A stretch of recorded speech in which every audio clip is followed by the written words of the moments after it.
Hey guys, welcome to today's live. So today is going to be like a ask me anything day for day 20 of my May coming live every day in August. So today is day 20. So today's is going to be the floor is open for you to ask me anything for social media manager question and answer for social media manager. So let's dive in. Now, I have some questions that I've been receiving lately on my YouTube. I've been receiving them on my comments. Even some people go as far as sending them to me on my WhatsApp, my email, my DM on Instagram. I've been receiving so many messages, so many DMs of questions and concerns of social media managers of what they are facing, what they need advice, and then they want me to you know, tackle these questions for them so that I'm able to share my insights, advice, and also give them a bit of clarity. So that is why I just said, okay, let me dedicate today for a question and answer session. So now let's dive in. So I wrote those questions. 10 of the questions are here on the presentation slide. So while we wait for other people to join the live, let's dive in.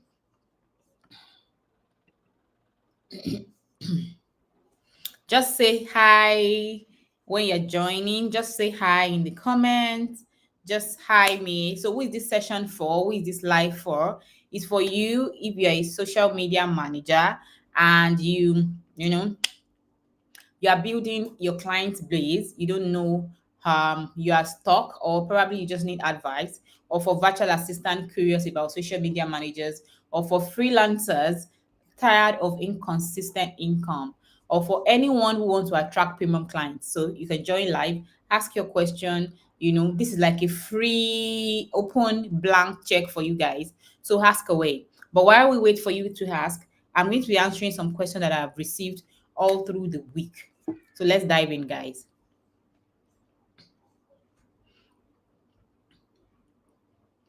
So the very first question, I had to like this one is actually um the most asked question. That is why I put it on number one. Like almost everybody in my DM is always asking me, how do I get clients? In fact, they don't even ask me, how do I get clients? They ask, how do I get international clients? How do I get clients to pay me in dollars, in pounds, in different currencies. And when I receive messages like this, the very first thing I ask is that, do you have a social media platform? Because it doesn't make sense. If you don't have a social media platform, how do they know what you're doing? Everybody will just wonder that, okay, what exactly are you doing? You cannot rely on word of the mouth, right? Most new social media managers, they wait for clients to magically find them.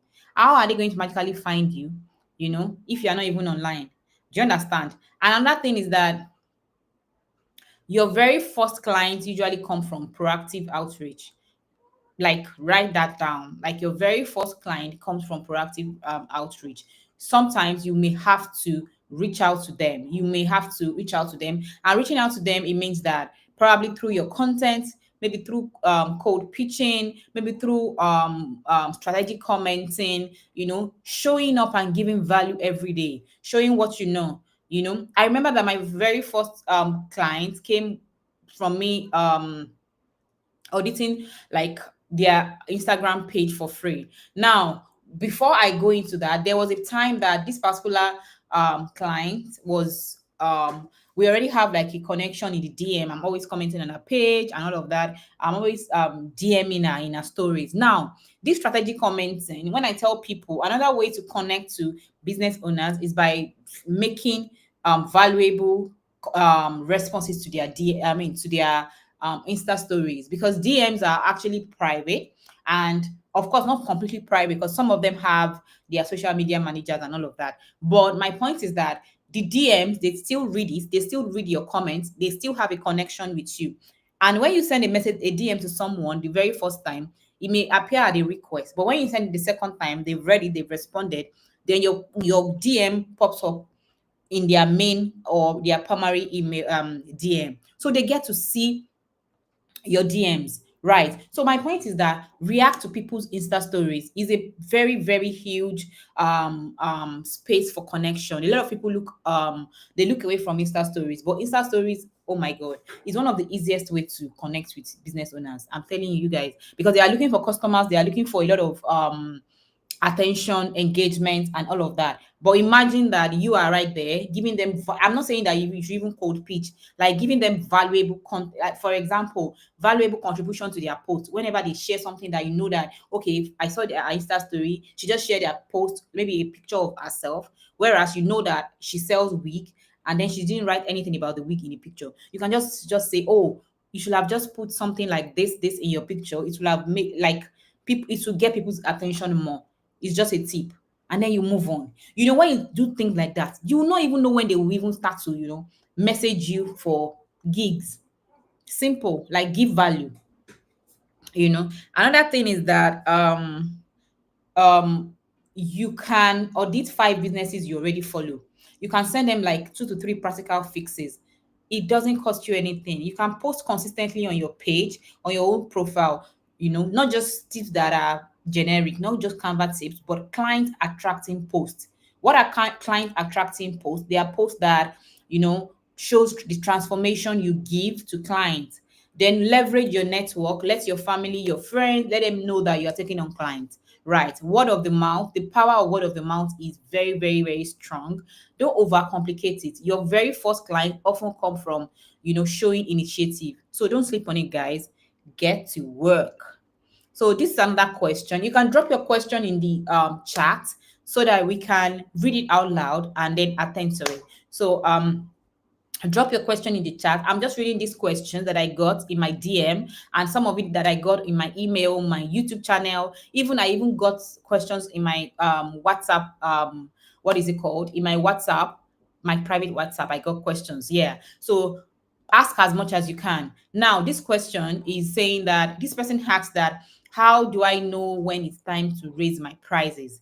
Now, when I saw this, in my mind, I just thought about it that raising your prices, first of all, depends on you, right? It depends on your skills. It depends on your offer. It depends on your delivery, your results, and it depends on the number and the number of the longevity of the time that you've been working with that person, right?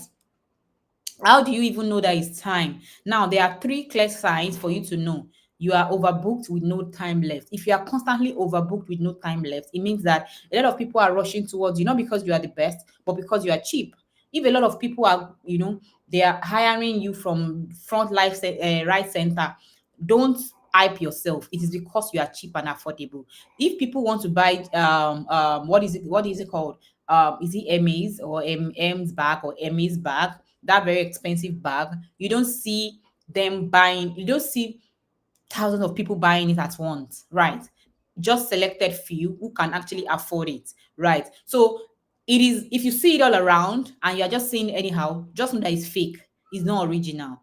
Now, back to what I was saying, I don't want to digress, is that if you are overbooked and you have no time left, it means that you need to do something about it. You are either too affordable and you need to raise your price. Now, number two, clients keep saying yes to you easily.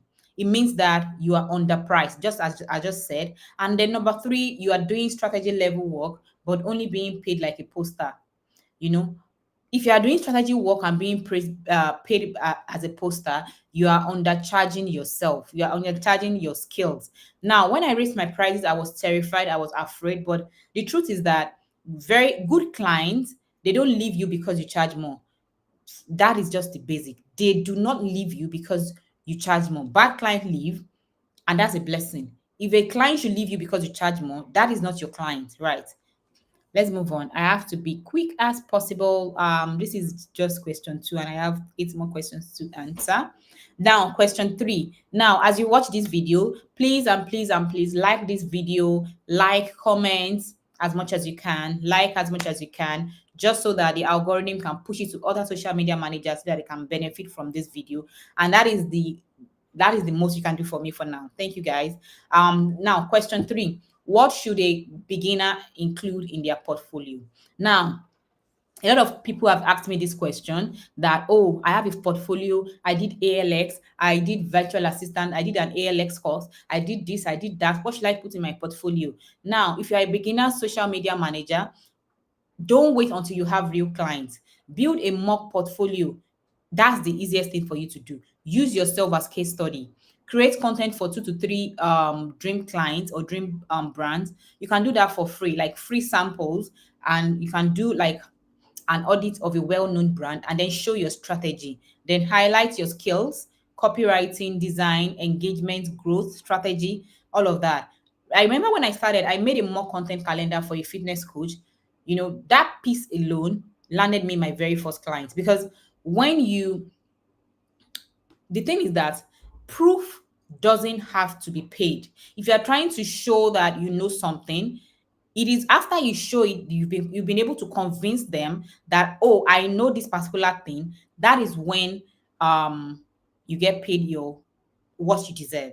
I hope you understand. You know, it has to be presented well, right? So it doesn't even matter whether you have experience, whether you don't have experience. What is most important is that you even use yourself as a case study, or you use a particular client, I mean, a particular brand that you admire, look at their page and then use them as case study. What you will have done if you're going to be working with them, and then do the process, the everything that you will have done if you work with them, and then show the transformation that will happen when you work with them, and make a like a process of it, like documenting it and then put it in your portfolio.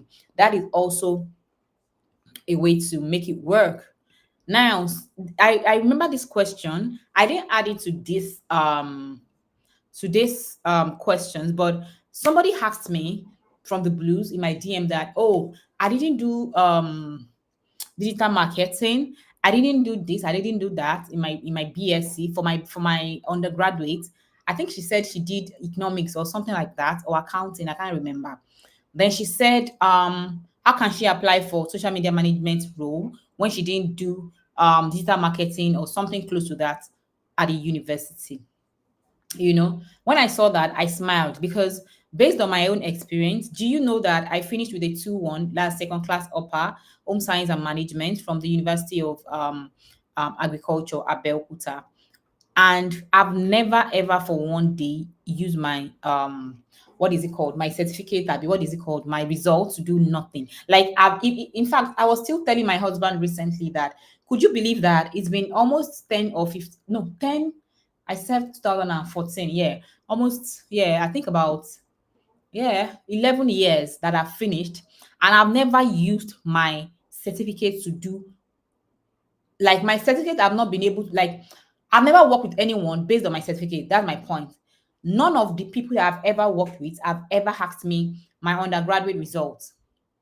Like, that is why you learn skills. That is why you need to learn the skills. Your skills open doors for you. It is not the undergraduate things that you add, or your results, or your experience while you are in university. Nobody needs that. If you are using that for your social media management job search, or for your, is not it, like, it doesn't even tally. My social media management business, like, to the glory of God, I've worked with clients that, you know, I've never even dreamed about working with before in my life, in my entire life. And what I realized is that not even one of them have ever asked me to bring my result from uni. Do you understand? So scrap that, take that out of your mind, and focus on learning skills that actually make you money, skills that is a solution to people's problems, and then you make money.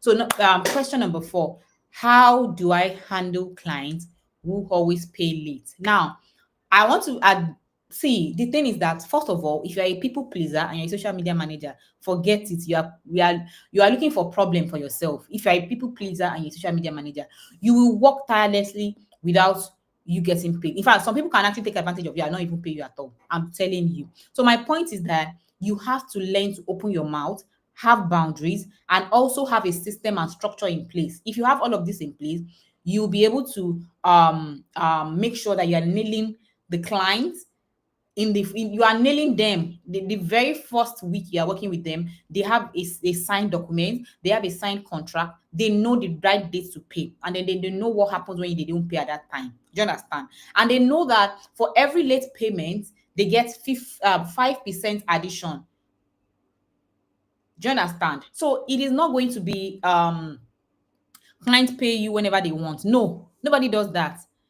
Do you understand? Like it has to, like at the end of the day, it's on you. It is your business.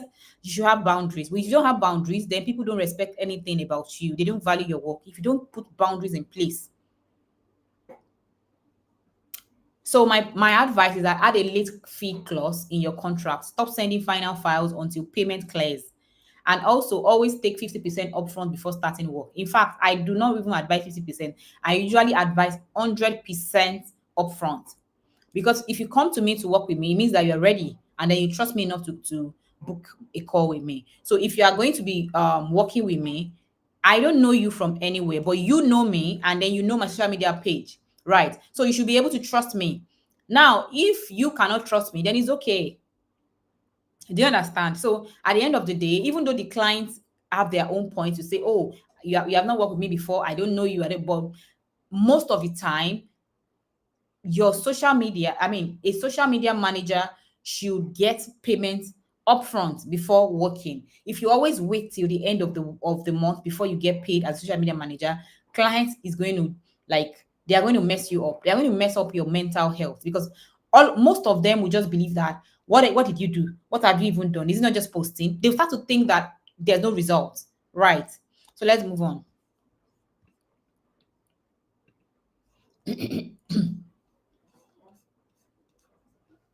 Now, this is somebody's question. The person says that before I go into this, guys, please remember to like this video. Make sure you comment. Make sure you subscribe to my YouTube channel. And thank you for watching. Now, question 5. This person said, should I niche down as a social media manager or still general? Now, this question is very, very smart. And I feel that it's something that a lot of people shy away from. Now, my point is that when you try to serve everyone, you serve no one. Niching doesn't mean that you only ever take one type of client. It means that your marketing messages speaks directly to someone. Do you understand? For example, I remember that there was a time that I niched into coaches and plus wellness, plus weight loss. Do you understand? Suddenly my content spoke directly to them and then they start to reach out to me. Those are the type of people that reach out to me. Fitness coaches, wellness coaches, weight loss coaches, and all of that, you know. And I stood out from general social media managers. Now, you can think of it like, would you rather hire a doctor or a skin doctor? Do you understand? So let me give you a secret. Clients, business owners, clients, they pay more for specialists. So you have to specialize in something. If you're not specialized in something, they may not pay you as much as you desire. It's just like you going to the hospital and then you have an arm injury, you have a fracture in your arm, and then you need to see an orthopedic. And then you saw a general doctor and then you go to the general doctor. Do you understand? Who is going to give you the best results? Who do you think is going to focus on what is wrong with you the more? Is the orthopedic, right? So my point is that clients pay more for specialists. So have that at the back of your mind. Let's move on. Now, if you're just joining, try as much as possible to drop your question in the chat so that I can answer it live as I go on. Let's move to the question 6. Now, if I've already answered your question, that's fine. Just make sure that you like this video, you share, and also subscribe to my YouTube channel because a lot of this is day 20, you guys. I never believed that I can actually come live every day since, yes, I didn't come alive yesterday. Well, I didn't come alive yesterday because something came up and all of that, but I've been coming live since the very 1st of August, and today is day 20, you guys. I never thought I'm going to make it to this long, like this long. But first of all, I'm proud of myself. I'm proud of myself because I've been off YouTube for a long time. And me coming back is a whole lot of work for me. But I'm just so grateful to God that I'm able to do this and I'm able to like share my knowledge with you guys. Means a lot. Now, question 6. How do I deal with burnout as a social media manager? Now, first of all, if you agree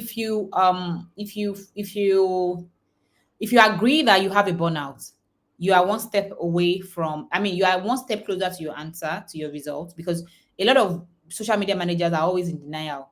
They do not even realize that they are burning out. You understand? Now, how do you deal with burnout? Burnout happens when you try to be a graphic designer, a copywriter, a strategist, and then a community manager all at once for 5, 10 clients. Do you understand? You'll be burned out. You start to work under pressure, and then you are going to most likely not get results. So what did I do? What helped me is that I batch create content. I have like a day set out in the week, one day for writing, one day for graphic design, one day for captions, one day for video editing, one day for analytics. That is if I'm going to be doing analytics for that month. You know, I set clear work hours.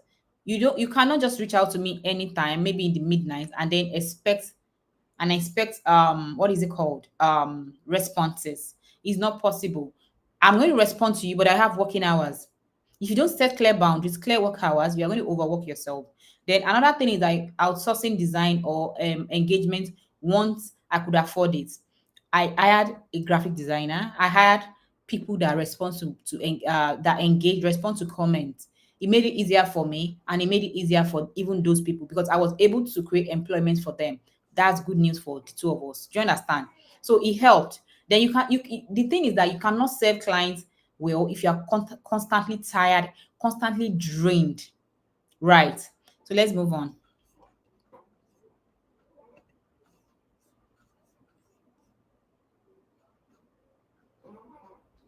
Question 7.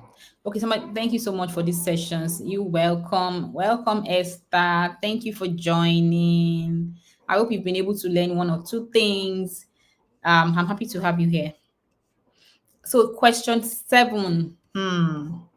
This person says, how do I make my Instagram profile attract clients, not just followers? Oh my God. Do you know why I actually laughed? Because I wish that there's actually like a straightforward way to be able to tell you that this is how you're going to attract clients alone and not followers. But how would you know if you don't try? You have to keep posting, stay consistent, and then you know. That's just it. I saw a post about something. Was it yesterday or 2 years? I mean 2 days ago, where business owners on Instagram, they were complaining about them paying millions of naira for yeah, that's about thousands of dollars for adverts on Instagram on Meta, and they pay per click. So for everybody that clicks their ad, for everybody that clicks their sponsored post, whether the person buys or not, so far the person clicks on that post, they get charged and then they have to pay for it. Now, they then in a post, the business owner was telling our customers that please do not click my ad if you are not ready to buy from me.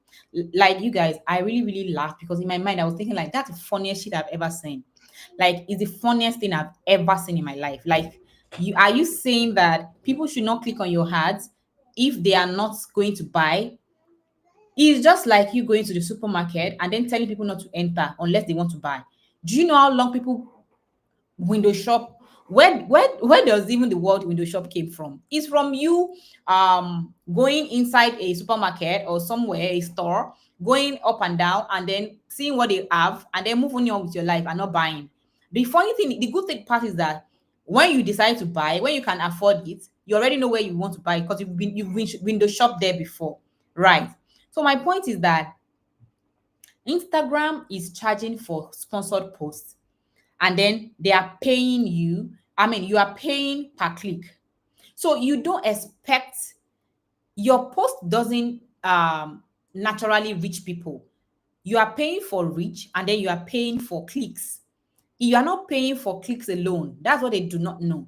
And I told them that I made a tweet, was it yesterday that I was saying that if you are a social media, I mean, if you are a business owner and then you are paying for clicks, you've been wasting money on Meta and running ads back to back, and you are confused and tired, book a strategy call with me because I'll tell you what to do. Right. Anyway, I don't want to digress. This person is now asking, how do I make my Instagram profile attract clients, not just followers? Now, your profile is your business card. You have to fix this today. Like, if you want if you want to attract the right client, you have to fix this. Now, this is like a summary. Your bio, fix your bio. Now, your bio should go in a way of the problem, then the promise, and then the proof. Right. It goes in the way of problem, promise, and proof, and then CTA, which is the call to action. You should be able to state the problem that they have. Do you understand? Then your promise, what you're going to be doing, and then the proof. Maybe I've helped about 1,000 women lose weight, and then the call to action, DMing the word weight loss, and I'll, something like that. Then your highlight is your mini storefront. Your highlights should show results, your client win, and then your processes, how you work behind the scene. Then number three, pin your testimonials. Pin it on your page. See, it doesn't matter if your post doesn't do well. Testimonial post does not do well. People don't comment on testimonial posts. In fact, they will see it and swipe up. They will see it and not even view. I'm telling you, the very posts that actually convert, that actually make money for you, are the posts that are transformational. And those type of posts, they don't really get attention. People see it and then they just swipe away. But guess what? The people that actually want to hire you, the people that actually want to work with you, they see it and then they pause. In fact, they look for those kind of posts on your page.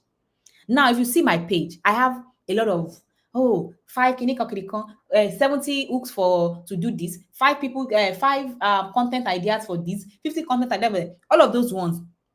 Do you know what I use those posts for? I just use it for merely engagement. If I see that okay, my views are getting low because I don't even spend money on sponsored ads, and I see my views are getting low, my reach are getting low. All I have to do is just share those kind of posts. If I share those kind of posts, they go viral. And when they go viral, it draws them to my page.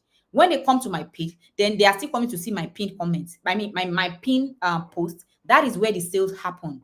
That is where my transformation is. That is where my testimonial is. That is where what I'm selling is.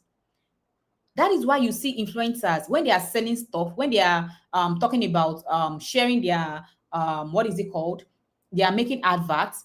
It doesn't sell. It doesn't even have engagement. Some people have millions of followers, but when they share a post that has a testimonial or a sale or buy something, you will just notice that that particular post has maybe about five, maybe 5,000 likes, and that person has about 10 million followers. Do you understand? So my point is that the posts that actually convert, they don't really get engagement, and that is okay. You shouldn't stop posting that because of that. They are result-driven posts, so you should post them back to back. Right. So pin testimonial post, pin your offer, what you do. Don't let it be so hard to get what you're doing. Let people come to your page and then be able to, people should not be able to get, if people should scroll through your page, let them be able to know what you're doing in the first 10 seconds. Not that they'll be scrolling through your page and then they'll be like, oh, what is she doing? What's this business about? Do you understand? Right. Let's move on. Now, another thing is that you can have a case study post also, like an example of a flow of work that you have done before, right? You know, your bio should be something like, for example, if you're a fitness coach, you can say something like helping fitness coaches turn followers into paying clients. Do you understand? Helping fitness coaches turn followers into paying clients. DM audit to start. Now, for everybody that DM you the word audit, you know that that person has gone through your bio. It gives you like a sieve. You'll be able to, weed out time wasters. If you just see the word audit in your DM, you know that these people, they've gone through your bio, and then you know how to attend to them. You set the right automation for them, the right responses for them. That small tweak alone can turn your followers into DMs. Trust me. This is based on real life experiences. It is not based on Google search. This is something that I've tried for so many years, and it has worked back to back. Like, it is my actual blueprint. Let's move on.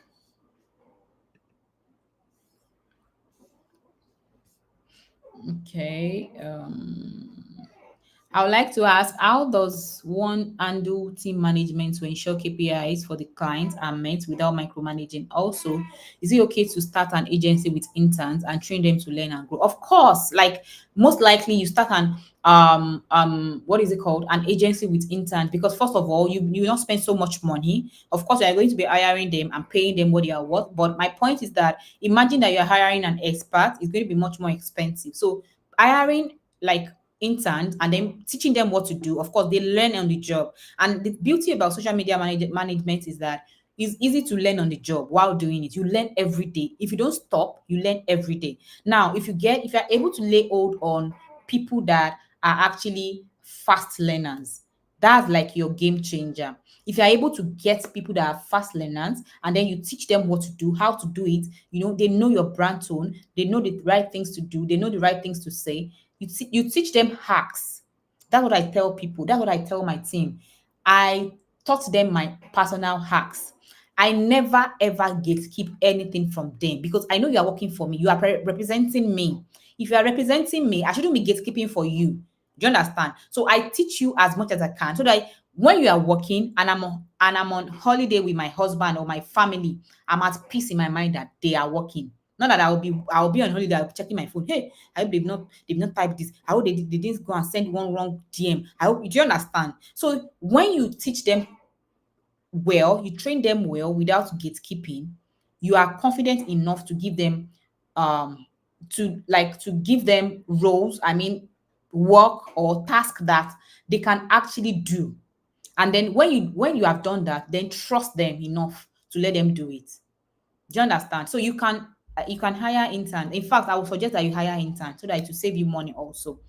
Then you said most times there's a struggle to grow a page to get more visibility, engagement, and follower base, especially on Facebook. I would appreciate if you could share helpful tips to grow a client page. Now, the point with that is that a lot of people on what is it called? A lot of people on Facebook. First of all, I do not work on Facebook.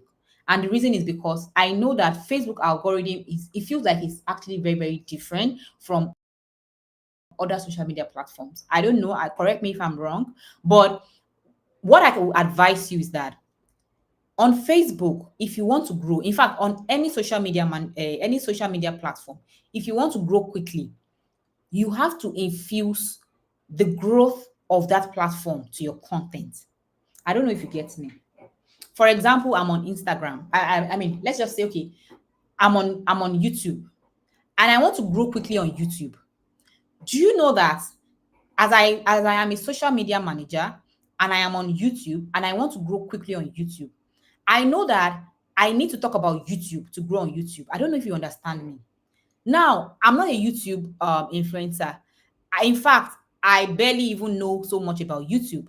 But if I need to grow on YouTube and I want to people to follow me quickly or subscribe to me quickly, then I'll start to talk about YouTube. Let me give you an example. Do you know that as I'm coming live every day in this August, I have like a screenshot of the very first day that I started this live. Now, I made a screenshot of my analytics on YouTube Studio, and I'm taking screenshots of each processes. Do you understand?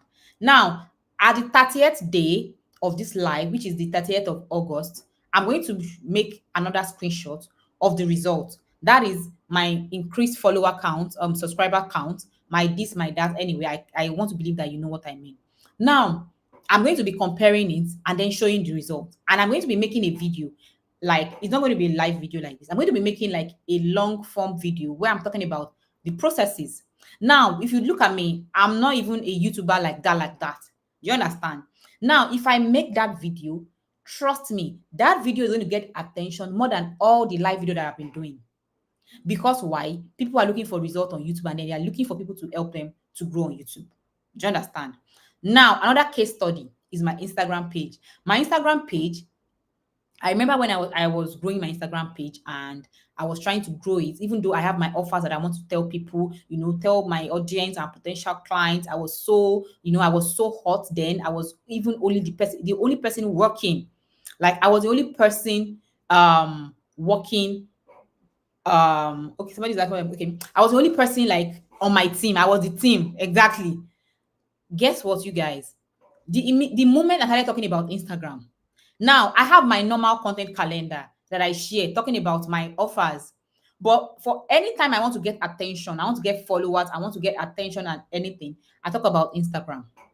I start to say, if you want to go on Instagram, do this, something like that. Do you understand? Then I get lots of followers. I get thousands of followers based on even just one post. Do you understand? So my point is that is another strategy that you can use. You can try to infuse that in your client page. You don't have to entirely talk about Facebook. but you can actually create content that has to do with your client. I don't know what your client is focusing on, but you can actually create content based on your client's goals and then attach it to Facebook growth and then try it and then let me know what happens. Trust me, you are going to get results. Somebody's saying, thanks for this. How do we collaborate with you? Of course, you can just send me you can send me a DM on Instagram. My name on Instagram is my 247 virtual assistant. So you can just send me a DM because Instagram is like my office. Yes, thank you. Ebube Afam says, what are the best strategies to grow a page follower organically? Consistency.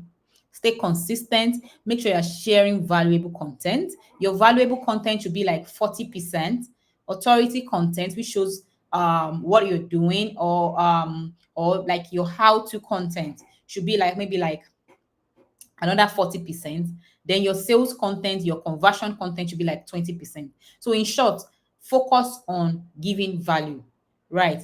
Of course, you are still going to sell, but value first. I will always tell you that value first is very, very important. Give value. When you give value, people are attracted to your page and then they follow you organically, and then you attract the type of client, I mean the type of audience that you have in mind, right? So let's move on. Now this person is asking, what's the biggest mistake social media managers make with international clients? Anyway, maybe I will just discuss this based on my own experience, right? Is that the mistake that I see when I started working with international clients, because first of all, I'm a Nigerian living in Nigeria, so me working with international clients, it means that I never had experience working with Oyibo before. So their what is it called? The way they answer questions, the way they ask questions is different. The way they think is different. The result they expect from you is different. And sometimes they don't answer you based on assumption. Do you understand? They are very direct and then they will ask you anything. And when they ask you anything, it doesn't mean that they want you to feel threatened or something like that. Nope. They are just being honest. That's the way they are. And then they micromanage a lot. Now, so one of the things that I realized is that the very first time I started working with them, I was maybe is it the excitement? I don't even know. Because I was working with Nigerians in diaspora at first. Then my very first Oyinbo client that I had was maybe because I don't know, maybe I was excited or I don't know, Sha. I was over delivering. That was a problem to me because I don't know if you understand what it means to over deliver. I was doing what I'm meant to do, then I was doing too much. I don't know if you understand. Like I was doing too much. I was just, trying to be at my best, jumpy. Before any email I've responded, before anything I have done it, before any. Then after like 2 months, I was tired with all the drama. I couldn't keep up again. So I believe that is one huge mistake. Try to be yourself. Do your best, and also don't feel like you are don't feel like you are don't be stuck with your knowledge because you can learn a lot from them. I remember that the very first time that I used Notion was from one of my clients that actually she talked about Notion, and I didn't even know how to use. I've never heard of Notion, and I didn't even know how to use it then. And when she talked about it in my mind, I was like, I'm not going to say I don't know how to use this thing to wow. I just went to go and search for it, and I started to learn and all of that. So I learned a lot. So my point is that if you are able to be humble enough to do the right thing with them, be yourself, you are going to learn a lot. But if you are always what is it called? You are not teachable, is a big problem. You quickly lose clients, you quickly lose them because they can sense it from the way you respond to them. Right. Because it's mostly probably emails and all of that. They can sense tones from the way you respond to your emails with your emails, right? So another thing is that if you want international clients as a social media manager and you have never worked with them before, try as much as possible that most of your bio is not your bio is not is not like you're not trying to you don't have like a proof of working across time zones. Don't make your bio too Nigerian. I don't even know how I should explain that, because for me, my page on Instagram is a lot of my clients when they join my discovery call, they usually ask me again, what country are you? Then I'll say Nigeria. And then they'll be like, so you're in Nigeria. I thought maybe you are somewhere else or something that they never thought I'm in Nigeria, because I do not share, I don't share posts that shows me in, I don't know, RAS places. I don't know how to explain it, but I don't do that. And it's not because I'm forming or living a fake life. It's because I'm trying to build a brand that my target audience are not Nigerian business owners. I hope you understand. And if you're trying to communicate to Nigerian business owners, of course, there's a way you communicate with them, and they will be the one that will be coming across to you. Do you understand? But if your target audience are people living abroad or international clients, then you have to speak the language that you understand. Do you understand? So that's what I can um say about that. Let's move on.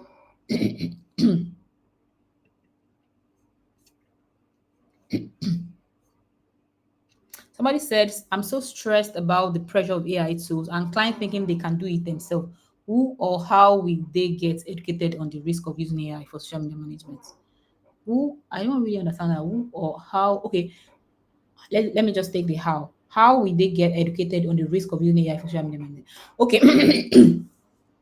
The point is that I'll just say that polar bear, I'll say that a client should value your work. Whether you are using AI, whether you're not using AI, the client should first of all value your work. Now, I tell my students, using AI has different strategies. I can use AI for you. I can use a free ChatGPT, and then I get different results, completely different results. And then some other social media manager can use ChatGPT. In fact, my clients can use ChatGPT, the same free ChatGPT, and then get result that you'll be wondering that, wait, did you use the same ChatGPT? Now, it is what you give to all this AI that you get, is the result that you get.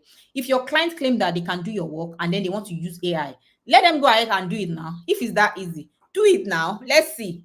Do you understand? It doesn't make any sense. If you value my work, then you shouldn't be stressing me over AI or whatever.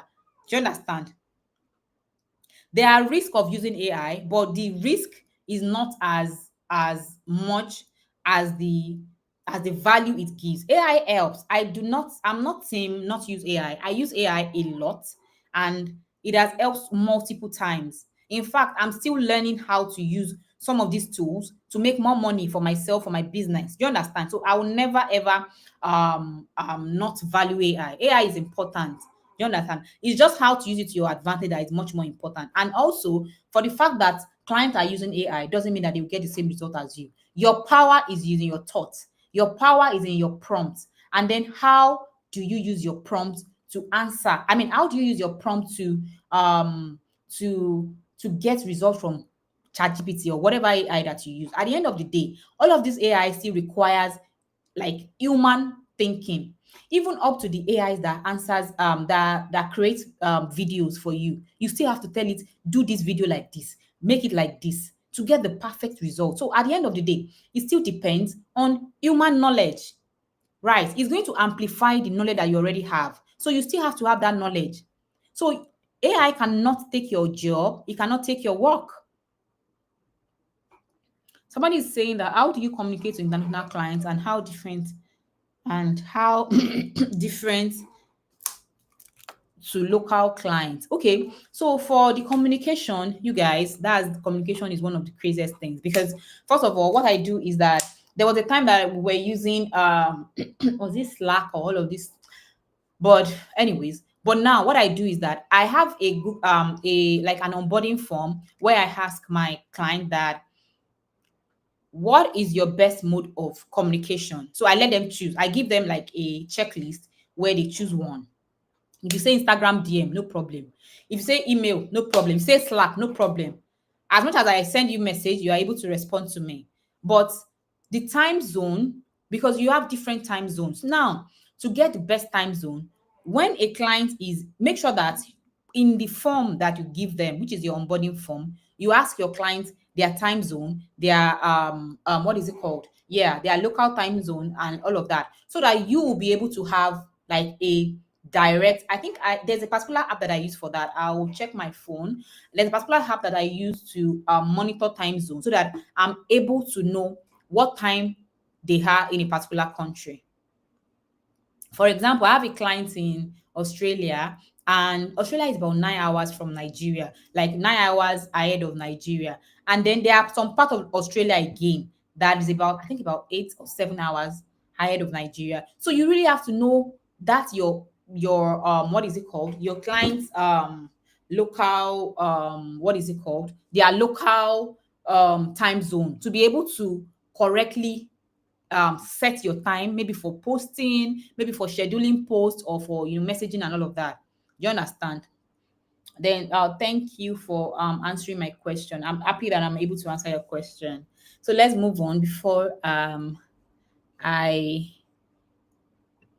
okay, so this is the ninth question. We're almost done, guys. Just hold on. So somebody is asking that, how do I know if a client is taking advantage of me? I think I still spoke about this a day before yesterday. Now I'm going to be quick as possible. Like, these are the red flags. If a client is taking advantage of you, they add extra tasks without adjusting your pay. They script in extra task, right? They expect you to be available 24/7. You guys, my name on Instagram is my business name is my 247 virtual assistant. There was a day I was telling my husband that I hope this is not me shooting myself in the leg saying that my name is my 247 virtual assistant. Because this some of these people think that they think that I'm always like I'm always online for 24/7. And that thing is crazy, right? They expect you to be available 24/7. They pay late, but they want urgent work. They undervalue your role. They like when you are talking to them, they just want to brush it off, and then they will ask you the same question that you already answered. Do you understand? You know, that is you being taken advantage of. Another thing is that if you don't have a system, if you don't have a structure, you don't have contracts, you don't have onboarding documents to save you, that's a problem. That is why inside my Pro Social Media Manager client and content kit, all of these things that is already done for you. You have a plug and pay, a plug and play social media manager client and content kit. It has 18 template bundle that you can use as a social media manager for contract. You have your analytic report template, you have your onboarding form template, you have your content strategy template, content calendar template, so many other templates, that you can use already done for you. All you have to do is just, make a copy and then turn it to yours, right? If you want to get it, you can just get the link through the I think the link is in the description of this video, so you can get it through there. So let's move on. Question 10, which is the last but not the least. Jeez, I've spent 18 extra minutes, you guys. How do I turn one-off projects into long-term contract? Now, one-off projects are fine, they are completely fine, but I tell you where the money is actually is retainer clients, right? And why does this work? What works for it? How do you turn like your one-off project with a client to a retainer client? Is that over deliver in trial month? If you are just working with them for a month, make it seem like you've known them all your life. Like, work with them very well, like do the things that you need to do. End your proposal with this is what I achieved in 30 days that I've been working with you. Imagine what 3 to 6 months could look like working with you, something like that. Then offer a retainer package at a slightly better value than repeating one-offs. Like, give a discount. Another thing is that make sure that the 30 days or maybe 60 days they are working with you is extremely valuable. Like do pass yourself for those 60 days, just so that they can see the value in what you have done, and then they retain you. That's how I turned one single Instagram audit into 9 month client partnership. There was one client that came for my strategy call. She started working with me for social media management. My strategy call was, I think, about $150. And okay, she paid for that for 1 hour. And then after during the call, I just speak to her because I saw that everything that she's facing, I could do it for her. Then in my mind, I was just like, why are you you have the money. Why are you facing all this stress just to be doing all of this by yourself? Then I just pitched to her and then started working with me. You guys, she from just that one call and I pitched to her, we worked for 9 months. Do you understand? So at the end of the day, it's still on you. Try as much as possible to, be creative and um don't underestimate any clients. Okay, I guess that is all for tonight. Thank you guys for joining, and I'm going to be coming live again tomorrow. Hopefully, if you have any topic in mind that you want me to talk about, please just put in the comments or in the chat so that I can write it down and research about it. Just put it there. And also, if you want a system that make all of everything that we have discussed easier for you, my Pro Social Media Manager, Client and Content Kit, it has everything that you need. He has a contract, the onboarding form, analytics reports, client strategies templates, approval tracker, your invoice, and many more. 18 template bundle. Do you understand? So you have the link to get it in my description box. And also, I'm going to be pinning a comment on the replay of this video so that you are able to have access to it. Make sure you like this video and share and comment. Comment on this video. I wonder why. I usually think that the comment on the chat is always the same as on the comment under the video when you share the replay. But I don't see any comment. I'm always thinking that is it that people don't comment? What's happening? Anyways, comment on the video, drop your comment to encourage me, and also like this video, share. Thank you guys for joining and see you tomorrow by God's grace. Yeah. Thank you. Thank you guys. Have a lovely, lovely, lovely night. Bye.